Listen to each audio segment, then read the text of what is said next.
I bet it makes it back. I bet it makes it back. Yeah.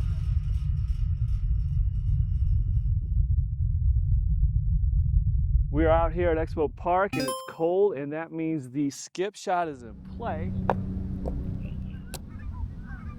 We're gonna show you some ways that you can get your disc back off the ice.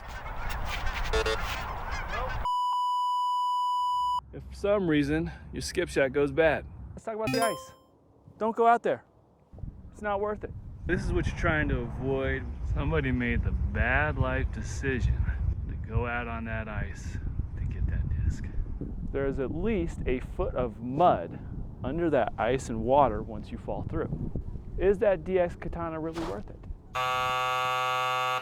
The easiest way to get your disc back and off the ice is probably the most obvious, one of these things. Basic pole retriever. I think the kind with the suction cup head works the best.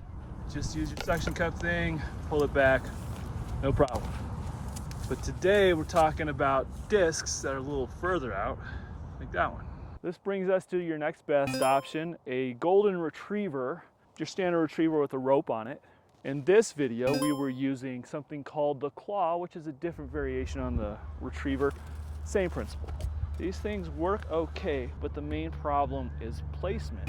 There's usually a lot of skipping and bouncing, making it hard to get your disc. The claw kind can even break through the ice and get stuck. Happened to me last weekend. These ones can glide right over the edge of the disc. The claw works better at hooking those edges and getting it back. So here's one way that we're going to try and get this sucker back is an RC car. This is probably the most fun option. Borrowed this from my daughter, and my friend Chris and I made a few modifications. We've got a tether with 100 feet of string in case your battery dies or your car gets stuck. We have tacks in the tire for traction on the ice. And lastly, got a piece of plastic clipped to the front to push your disc back to shore. The problem with this setup is that it's pretty much a two-man operation. You need someone to drive the car and someone to hold the string so it doesn't get caught in the wheels. This is the last one we're going to do is the tape measure method.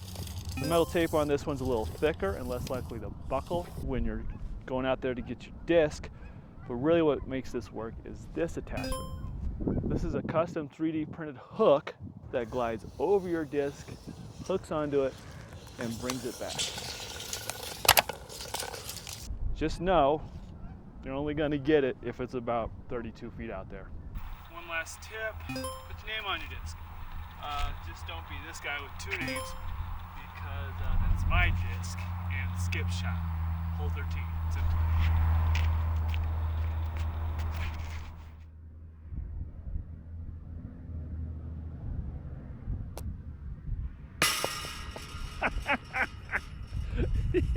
play.